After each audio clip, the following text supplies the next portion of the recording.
So Harry Potter and the Deathly Hallows Part 2 is the 8th and final installment of the Harry Potter film franchise, and just like with the last 3 installments, Deathly Hallows Part 2 is directed by David Yates. We once again follow our golden trio, Harry, Ron, and Hermione, as they not only look for the final Horcruxes, but to defeat Lord Voldemort once and for all. Before I continue on with today's video, I just wanted to say, welcome to my channel, everybody. For those of you who are coming by my channel for the very first time, be sure to hit the subscribe button to them. It's a feature video, it's a feature review, a reaction, a top 5, whatever I've coming your way, and join me on my journey to 10K subscribers and beyond, because believe me when I say this, everybody, you are not going to miss the cool stuff I have coming your way. And for those of you coming back to my channel, welcome back, everybody. You have no idea how happy I'm to see your faces once again. One more thing as well. I know I mentioned this, I believe it was in my Sorcerer's Stone review or Chamber of Secrets review, but I did say that in my review of Deathly Hallows Part 2 that I would finally reveal which house I am in. So guys, here we go. Revelio! Yup guys, I'm a Hufflepuff. Just like my boy, Cedric Diggory. Alrighty guys, so let's get into Harry Potter and the Deathly Hallows Part 2. Excellent! Sorry guys, give me 1 second here. I am already getting very emotional because not only are we coming to the end of reviewing the mainline Harry Potter films, but we're talking about the last Harry Potter film. Before I continue on and say anything else, everybody, I just want to say thank you all so much for coming with me on my journey to reviewing the Harry Potter films. I mean, this has been something I've been wanting to do for a very, very long time, and I felt like that this year was finally the year to do it. I think it was in my review of the Sorcerer's Stone that I had mentioned that I grew up watching the Harry Potter films. No joke, guys. The first film came out, I believe I was around 10, maybe 9, or even 11 years old for that matter. And when Deathly Hallows Part 2 came out, I was legitimately in my senior year of high school. So guys, yeah, I'm not kidding when I say this. I grew up watching the Harry Potter films, and they were really such a huge part of my life. Not just the movies, by the way, but the books as well. Now let's going to talk about the Deathly Hallows Part 2, but before I even do that, I must do a story time for you all. I cannot tell you all right now how much I was anticipating this movie. I mean, if you guys have seen my list, and yes, I'm not joking when I say this, guys. Back in 2011, I actually did do my favorite films of 2011. If you guys were watching my channel around that time, you will all know that Deathly Hallows Part 2 is my favorite film of 2011. Not only did I see this movie once in the theaters, but twice in the theaters. I saw this movie on opening night, not Thursday night, but I saw it opening night on the Friday that it came out.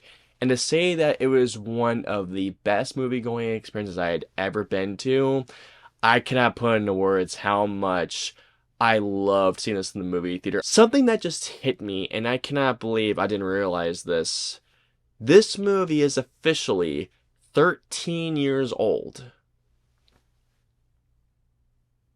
It's fucking crazy to think about. This is a movie into which I could literally talk about how much I love every single aspect, whether it comes down to David Yates' direction, Steve Klove's screenplay, all the performances, Eduardo Serra's cinematography, Alexander Desplat's musical score, the action sequences, the visual effects, everything about this movie I love. Do I have a nitpick with this movie? Yes, but it's such a tiny nitpick and I'll wait till the cons to get there. But going into my pros, guys, this is a movie that I pretty much love nearly every aspect. So guys, let's get on to the gush fest. All of the performances in Deathly Hallows Part 2 are once again phenomenal, and there is not a single person in this movie that stands out like a sore thumb. Everybody, you can tell, knowing that this is the final Harry Potter film, that everybody brought their A game. There are really 3 of them, or really 4 of them, that I could spend a couple of minutes talking about. Honest to God, one of the MVPs of this movie is Neville freaking Longbottom. I will never forget watching this movie for the first time and seeing that moment when Neville decapitates Nagini.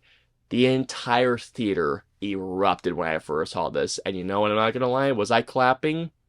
Oh yeah. One of my favorite scenes of this movie is the scene where Neville gives his speech to everybody, the Death Eaters and Lord Voldemort, going like, hey, you know what?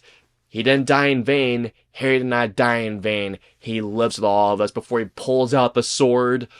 Oh my god. Another performance that I gotta talk about is Rupert Grint as Ron Weasley. Something in particular that I absolutely love about Ron's character in this movie is the fact that he comes up with ideas and Hermione's like, that's bloody brilliant, Ron. It was just so great seeing that Ron was taking charge and that he was surprising everybody. Like, in particular, one of my favorite scenes, I know I mentioned this, I'd be saving that for later, but one of my favorite scenes of this movie is when Ron goes after... just play the clip.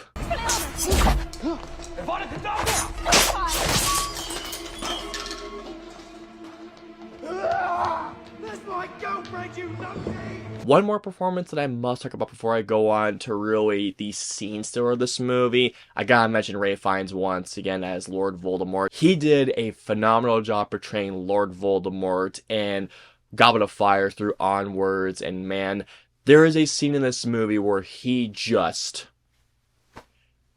oh, he is terrifying in this movie, to say the least. There is one performance that easily steals every scene that he is in, and that is, as y'all can imagine, Alan Rickman as Severus Snape. Alan Rickman in this movie gives not only one of the best performances of the franchise of this movie, but easily the most heartbreaking scene of the franchise. In my opinion, besides Matthew Lewis as Neville Longbottom, Alan Rickman is easily, to me, the MVP of this movie. And just seeing that sequence of the big reveal that Severus Snape actually not only cared for Harry Potter, but his Patronus was the reason why Harry saw and knew and got to get the Sword of Godric Gryffindor in Death of Hallows Part 1. As you all can imagine, guys, the heartbreaking scene when Snape sees that Lily, the person that he loved the most, died. And that score, that's something I gotta mention later on, is Alexander Desplat's score.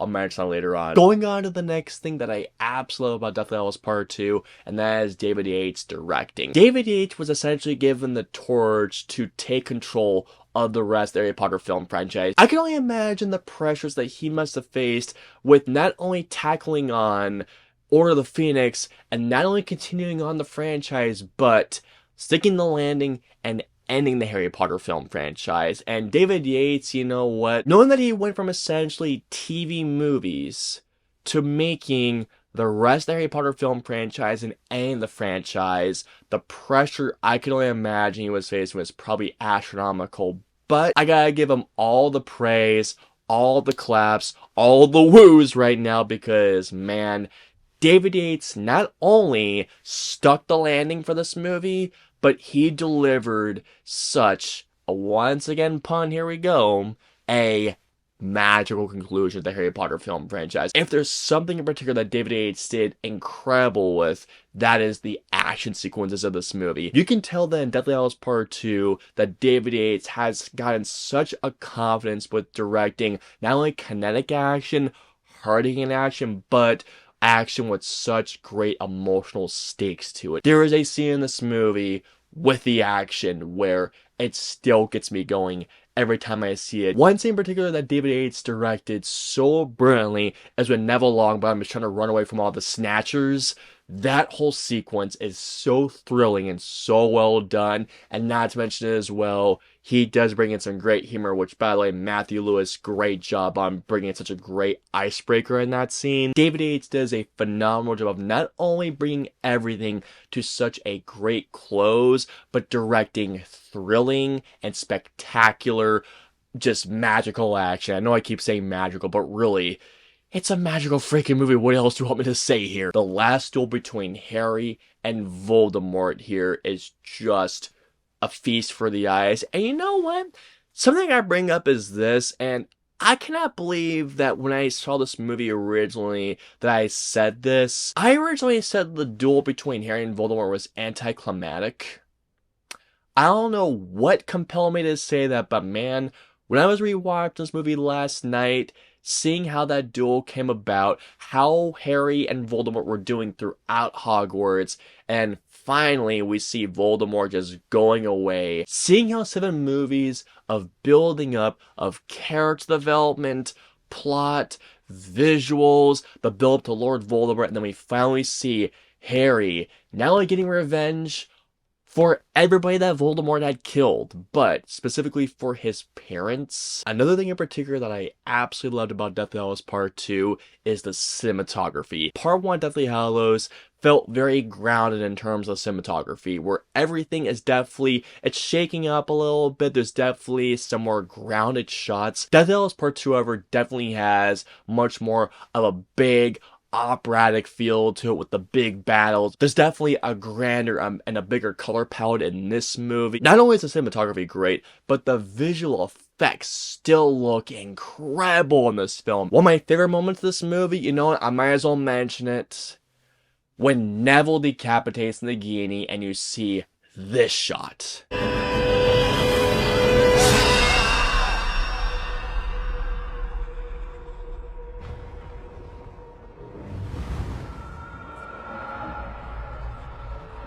I legitimately got goosebumps just saying this shot. That bit is absolutely freaking incredible, and man, the visual effects here are absolutely outstanding. If there's one particular aspect about this movie that when I rewatch that really stood out to me even more so, that is the musical score by Alexander Desplat. The musical score of this movie is just... I can't describe how incredible Alexander Desplat's work was in this movie. My favorite score of this movie, there's 2 of them. One particular is Lily's theme, which I believe you do hear when Voldemort finally does perish. One of my favorite tracks in this movie is the huge epic battle where Harry, Ron, and Hermione are just trying to get across everything as the big battle is going on, and you do see, unfortunately, Lavender being, killed. Alexander Desplat's score was absolutely phenomenal, and this score, by the way, if this score ever comes to record, they might as well release I just realized, how have they been never released on record? I need to talk about some of my favorite moments in Deathly Hallows Part 2, because believe me when I say this, there are loads. Another moment, guys, that gives me goosebumps is when Harry goes to Voldemort. Yeah, the older one's ever gonna work for you, and you know what? Let's end this the way that we started it. Together, he just takes them all down. Harry and Voldemort just fly all across Hogwarts, and it ends, before it does, it ends on a pretty horrifying shot, which made me go, whoa. Another moment from this movie that I love, and it still makes me laugh every time I see it, that is when Harry, Ron, and Hermione return to Hogwarts. Ginny comes in the picture, and instead of saying hi to her brother, she says hi to Harry instead. Oh my god. Mr. Finnegan decides to say she wants Harry. Harry. Hi there. 6 months she hasn't seen me, and it's like I'm Frankie first year. Only a brother. She had lots of those, though. She only one, Harry. Shut up, Seamus. Still makes me laugh to this day. Another moment that I gotta talk about is when Professor McGonagall uses the spell to get all those soldiers out, and she just gets this very cute and very, excited look to her face, and that she always wanted to use that particular spell. That moment still makes me chuckle. I just realized, guys, just one more moment that I have to talk about before I go on to this last thing. Like I mentioned, you guys, there are many moments that I love. There was one moment from the book I really wanted to see this movie, and my god, when I saw this moment, I was clapping, and I still clapped last night. One of my favorite moments from Deathly Hallows Part 2 was when Molly Weasley annihilates Bellatrix. I'm just gonna show the clip. Roll this. Not my daughter, you bitch!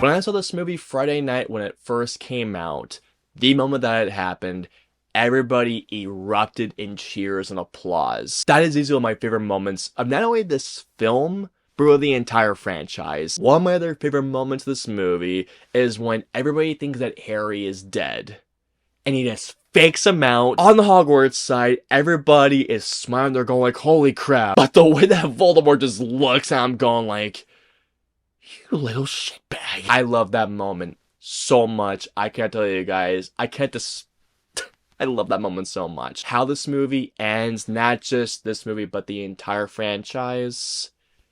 It's the chef's kiss. It's perfect. That's all I'm going to say. It's a perfect ending to a wonderful franchise that, man, if I'm just going to think about it, I'm going to get emotional. So, oh, that last shot. Perfect. Well, that's just fucking great! Like I had mentioned to you all, I love pretty much every aspect of this movie. But I will say this much. The makeup for the film in general is so brilliant. The makeup in this movie is brilliant, but just some of the makeup in the finale just isn't the greatest. I mean, it's good makeup, but it's not great, I guess. But it's the only thing I could think of, really. And here we go.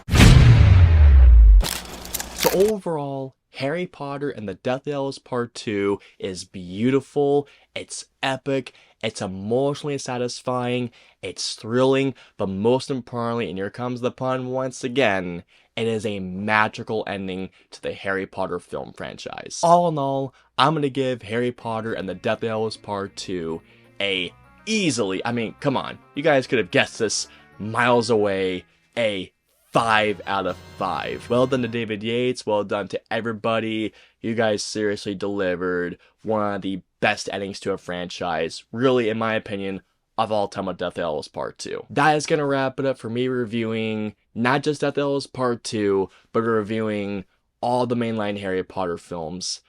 Guys, I can't believe we're here. I feel it was just yesterday, I feel like, that I uploaded Sorcerer's Stone, and we're at the finale. Guys, thank you all so much for joining me on my journey to